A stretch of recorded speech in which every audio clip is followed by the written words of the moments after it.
In China, there is such a lot of life. Could any place be shut away in time in those days? This was it. And shut away was just his cup of tea. His big bid for solitude came in Shanghai, a city teeming with 1 million others and then a couple of million more.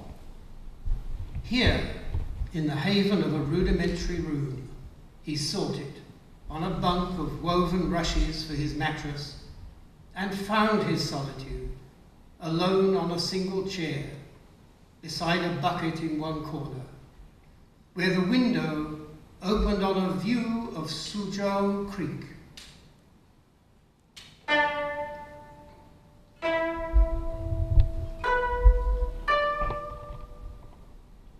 Their life was their life, the way they lived it.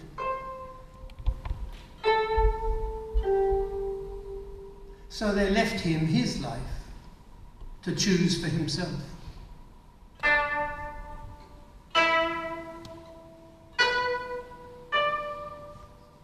And having been to this extent contented in the city, in among the striving crowds,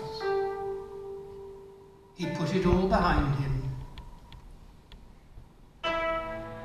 for the chance to taste the opposite extreme of loneliness, a sacred place. So he arrived on foot and climbed the steps toward the temple. Once there, the monks, with some reluctance, let him stay, allotted him a bed in the dormitory for pilgrims.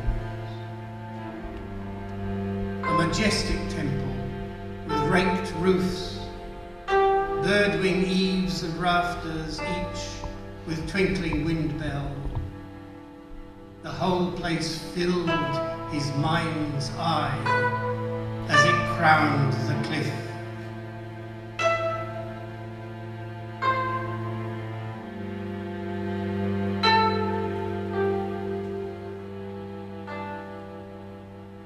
How to express his gratitude?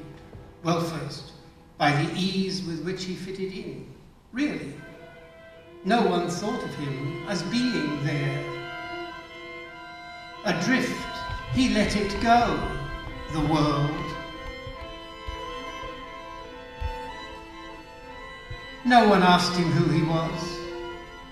Least of all was anybody there to ask him the impertinence of who he loved or what he thought.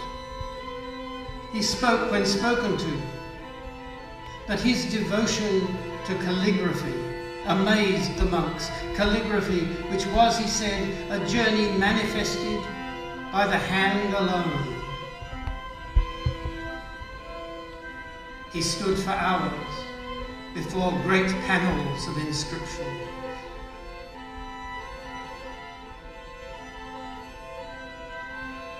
There was about calligraphy a chaste severity which left him, as he was, dissatisfied with everything he had done.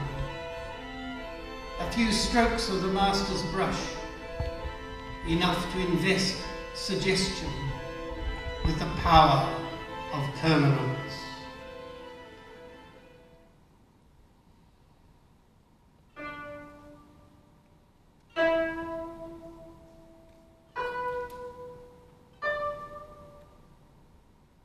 At dawn, the deep bell boomed once, as the sun is one. Monks emerged with loads of incense sticks to stuff them by the armful into big stone censers, set alight for smoke in fragrant billows, to drift and disperse among the leaves of 1,000-year-old camphor trees.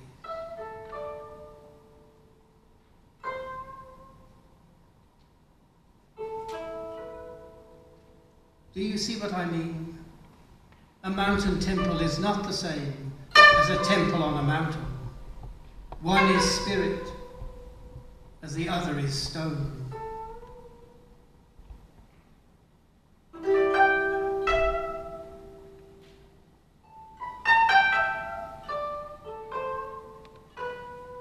So here he was, and here he stayed, shoeless despite the bitter cold, pacing the frosty yard with cap and stick, and lingering to catch the first warm ray of sunlight, struck by the sun.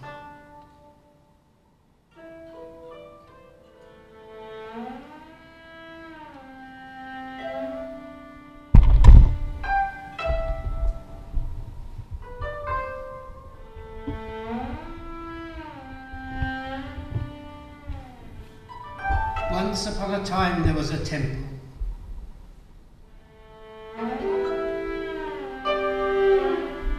Each day stood like stone, stilled by clanging bronze.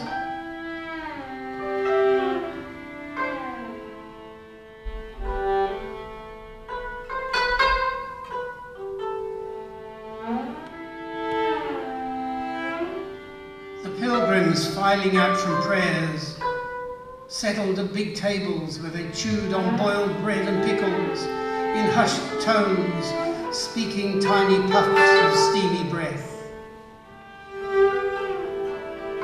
Seen but not noticed, he sat too, glad to be among them.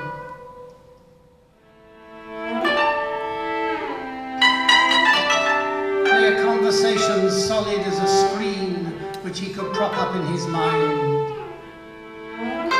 admiring the language as a vast and upright picture puzzle composed of equal pieces, free factors of the pattern to be assembled in whatever order, meanings four-layered by the choice of pitch and tone.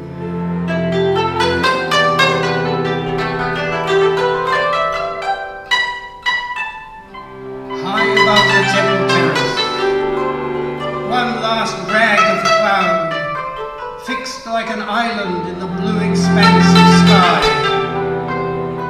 A migrant bird being called by old remembered hills, half a world away.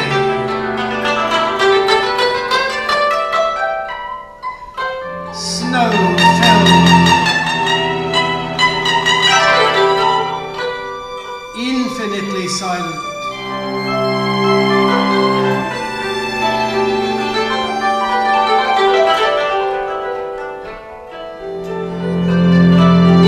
The only sound, a quiet rhythm of bamboos knocking, the music of remembering. In China, everything can happen. And it will. As in China, everything resists the happening. Here it is all there. That is all there is there of that is here. What has been, has been. There was no he, no I, no you, no they. No world, no earth, no wood, no stone. Instead, a temple gong, the bell of prayers, stillness, and around him, on the frosty courtyard, he under the camphor trees, where neither flags nor banners stirred, while far below the thatched roof houses, hid in veils of river mist. Heart empty, mind alive.